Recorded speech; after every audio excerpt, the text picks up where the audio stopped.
Hi, this is Gayana Torosyan inviting you to join me for a conversation about interviewing. Why do we interview people, be it celebrities, lawmakers, politicians, artists? We interview them for media, for entertainment.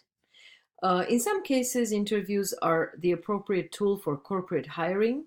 In many cases, people are hired through an interview, but that's a different format.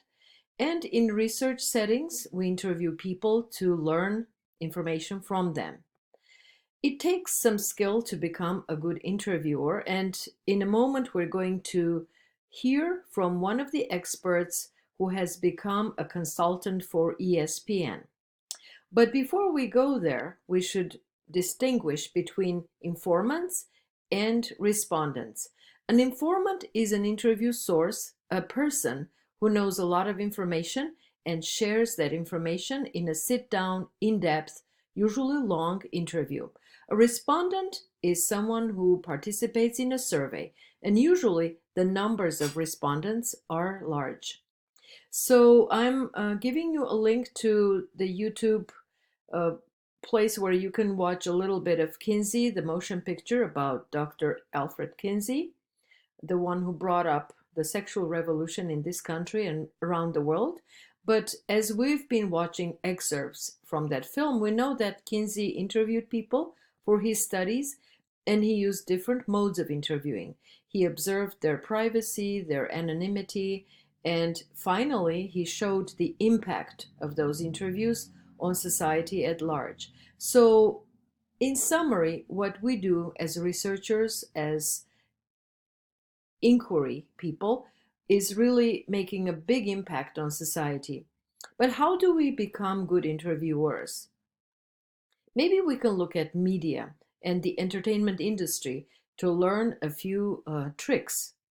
I'm going to play an audio story, an excerpt from an audio story talking about good interview skills. And of course, this came from NPR because they make the best audio.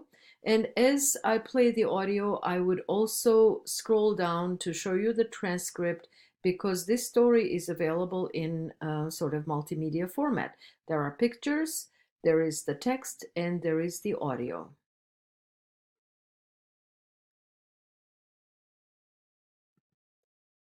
This is All Things Considered from NPR News. I'm Michelle Norris. And I'm Melissa Block. No matter how the old saying goes, at ESPN there is such a thing as a stupid question.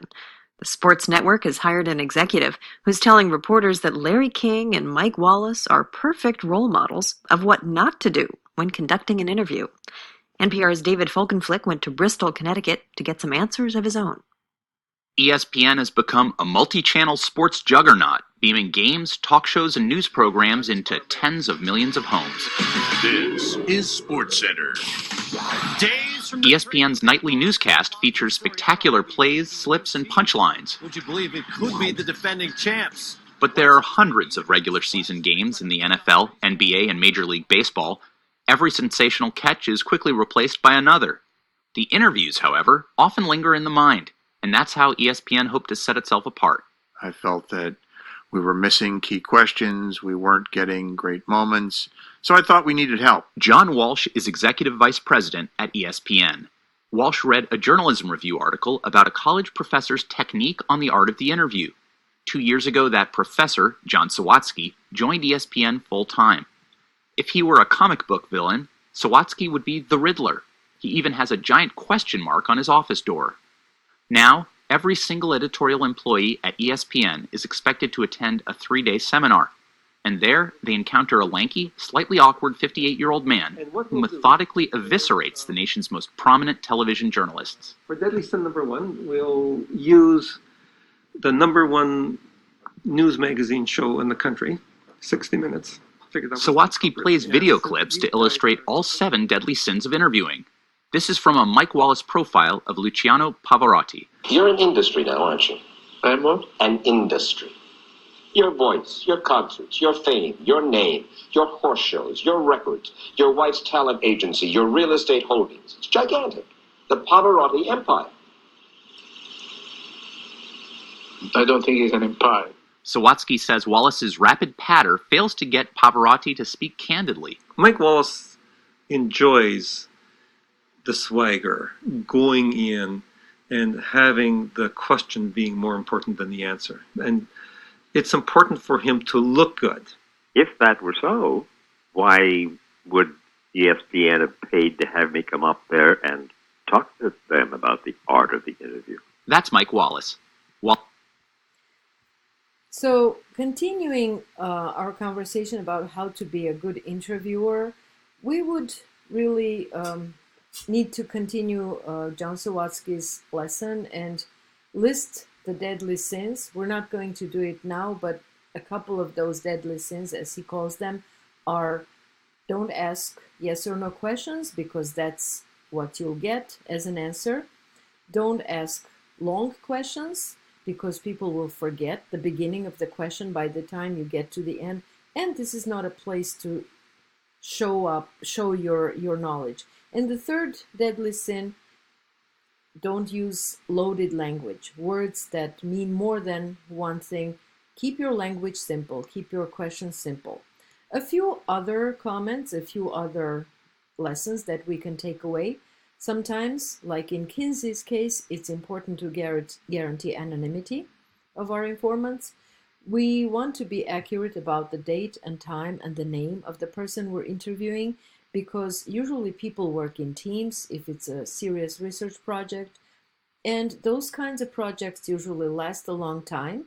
Therefore, in a year from now, I may have forgotten who's exactly speaking on this tape. So it needs to be recorded, it needs to be transcribed with great accuracy, because now it seems benign and easy to remember. A year later, it will be gone. Avoid asking leading questions. If you're pushing the informant one way or another, it will actually make them either go against your will or comply with you. In either case, it's not a good outcome. Let the informant decide where and when and how they want to speak with you. It's not just the place and time, but also the mode of the conversation, where the conversation goes. And one of the most important things is stay focused on the topic. Never volunteer your personal views, your personal information. Ask your questions clearly. Don't be judgmental. This is one of the biggest things, not to be judgmental. And if necessary, ask for some amplification. Who else was involved? When did it happen? Why? How? What was the result? Can you tell me more about this? Can you bring an example? Continuing this how to interview people, well, we can look at Terry Gross on NPR's Fresh Air. She prepares her questions beforehand with a team of experts or helpers or research assistants, and she also maintains a non-judgmental attitude, because she brings in controversial people whom she may not like as much as others, so she has to be even-handed with all of them. The only sign of support or encouragement that you're allowed to show as an interviewer is the feeling of interest. You need to make sure that the person knows that whatever they say, first of all, it's their side of the story and it's valid. And secondly, that you're interested in hearing it, and so is your audience. You need to take a little bit of a note about the conditions of the interview, the place and the setting, if those conditions are affecting your interaction with the person. And be a good listener, be a civilized listener. Never interrupt people unless they're going on and on. Learn how to interrupt them politely and carefully. And always build your next question based on this one, because otherwise it will be reading from a script. You paying more attention to the list of questions rather than following up on something that the interviewee said. So we will continue listening to John Sawatsky's lessons, and we will also see what he thinks about NPR interviewers. But this kind of knowledge is important in all of our media classes. It's important in small group communication, and definitely in the classes where you build media content. So no matter what you do in the future, this is going to be a very useful skill, and that's why units about interviewing are incorporated in many of our courses. So if you have any questions, please ask me, but we will be conducting our own interview, speaking with a real person, for which you will need to prepare questions, and then you will be taping those answers, after which we will go into the mode of coding the transcripts, working with the outcome, with the results. That result is called data. So next time we will pick up from here. Thanks for listening, and I will see you in our next class. Take care.